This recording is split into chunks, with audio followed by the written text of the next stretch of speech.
Exercise 5.4. So students, your next topic is equivalent fraction. Equivalent fraction क्या होता है? Equivalent fraction वो होते हैं जो सेम पार्ट को डिनोट करते हैं। यहाँ पे मैंने आपको समझाने के लिए एक एग्जांपल दिया है कि ये एक बॉक्स है। Here I have drawn a box and यहाँ पे मैंने एक पार्ट को शेड कर दिया है।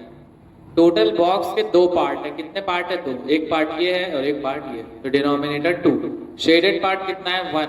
एक कंप्लीट पार्ट को यहाँ पे मैंने शेड कर दिया है। ठीक है, अब यहाँ पे देखिए ये बॉक्स और ये बॉक्स दोनों सेम है। यहाँ पे मैंने क्या किया है कि इसको 4 भाग में डिवाइड कर दिया है, 4 पार्ट्स में। 1 2 3 4। कितने पार्ट्स में डिवाइड किया है? 4। यहाँ पे कितने पार्ट्स में है? 2। लेकिन जितना एरिया ये दिखा रहा है उतना ही एरिया ये वाला भी बॉक्स दिखा रहा है। यहाँ पे 2 पार्ट्स मैंने शेड किया था, यहाँ पे 1। तो मतलब ये हुआ कि ये जो फ्रैक्शंस हैं ये सेम एरिया को रिप्रेजेंट कर रहे हैं। अब वो हमें कैसे पता चलेगा? तो ये हो गया 1/2। इसको अगर हम 2 से डिवाइड करें, 2/4 को डिवाइड करें 2 से, 2/2 सेम नंबर से, तो ये कितना हो जाएगा? 1/2। ये भी 1/2 ही हो जाएगा। तो 2 या 2 से ज्यादा फ्रैक्शन जो एक सेम फ्रैक्शनल नंबर को रिप्रेजेंट करता है उन्हीं को हम क्या कहते हैं? Equivalent fraction. जैसे 1/2 और 2/4 दोनों इक्विवेलेंट हैं। अगर हम 2/4 को डिवाइड कर दें 2/2 से तो ये 1/2 के बराबर आएगा। तो 1/2 और ये भी 1/2। तो हम ये कह सकते हैं कि 1/2 जो है वो 2/4 के बराबर है, इक्विवेलेंट है। क्या है? बराबर है। ठीक है। Exercise 5.4 problem number 1। Replace box in each of the following by the correct number. Correct number से इसको हमको रिप्लेस करना है। तो यहाँ पे देखिए 2/3 इज इक्वल टू 8 और यहाँ पे बॉक्स बना हुआ है।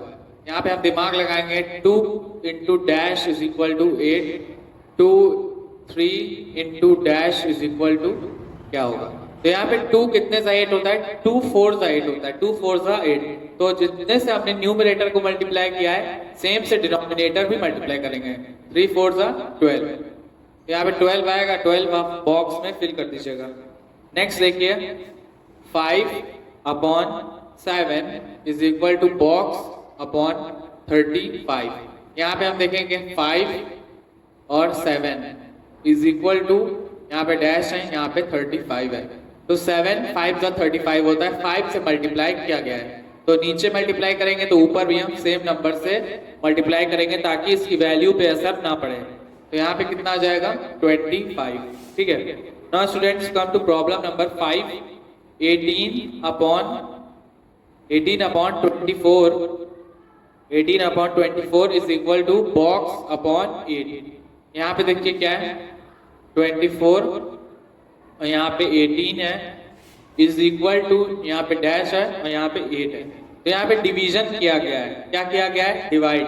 तो नीचे डिवाइड किया गया है, ऊपर भी डिवाइड करेंगे।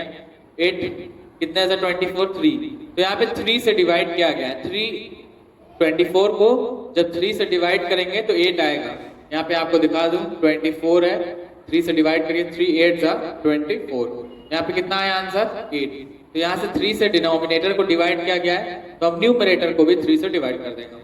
तो यहाँ पे आ जाएगा 3 6 सा 18, 6/8 होगा। यही आपका आंसर होगा। Exercise 5.4 problem number 3।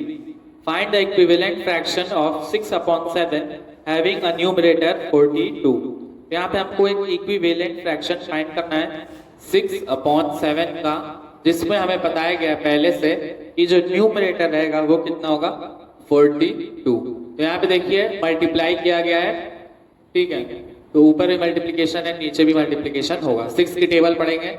6 1 6, 6 6 36, 6 7 42। तो यहाँ पे 7 आएगा। ऊपर अगर हम 7 से मल्टीप्लाई करेंगे तो नीचे भी हम 7 ही से करेंगे ताकि इसकी वैल्यू पे असर ना पड़े। ये हो जाएगा 49। तो दूसरा नंबर आपका क्या आ जाएगा? 42/79। अब देखिए नेक्स्ट क्या है? 48/60।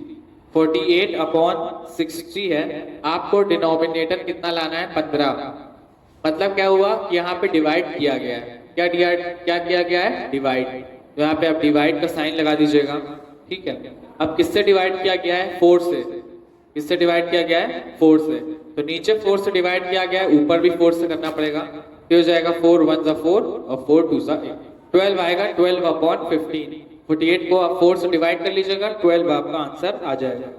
Now students come to problem number 5। Problem number 5 को सॉल्व करने के लिए आपको HCF निकालना पड़ेगा, हाईएस्ट कॉमन फैक्टर 10 और 12 का।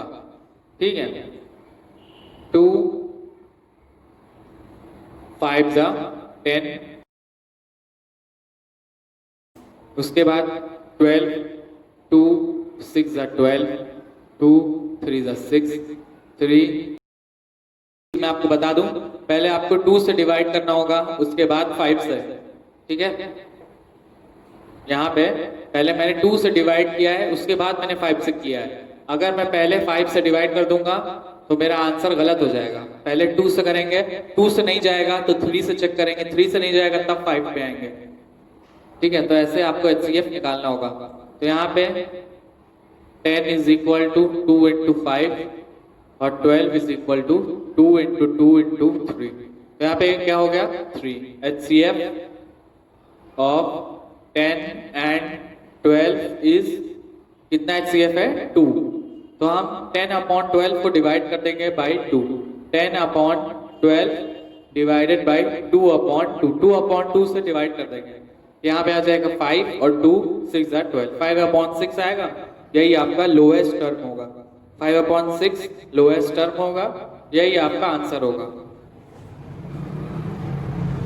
Now students come to problem number 3। Problem number 5 part 3। Part 3 है 40/72। 40 और 72 आपको इसको लोएस्ट टर्म में रिड्यूस करना है, 40/72। तो यहाँ पे आपको क्या करना पड़ेगा, HCF निकालना पड़ेगा, 40 का अलग और 72 का अलग। तो ये हो जाएगा 2 से करिए 20, फिर 2 से करिए 10, 2 से करिए 5, 72, 2 3 जा 6, 2 6 जा 12, 2 1 जा 2, 2 8 जा 16, 2 9 जा 18, 3 3 जा 9, 3 40 और 72 is equal to 2 into 2 into 2 into 5 और 72 is equal to 2 into 2 into 2 into 3 into 3। एक पेयर ये बन गया 2 का, एक पेयर दूसरे 2 का और एक पेयर तीसरे 2 का।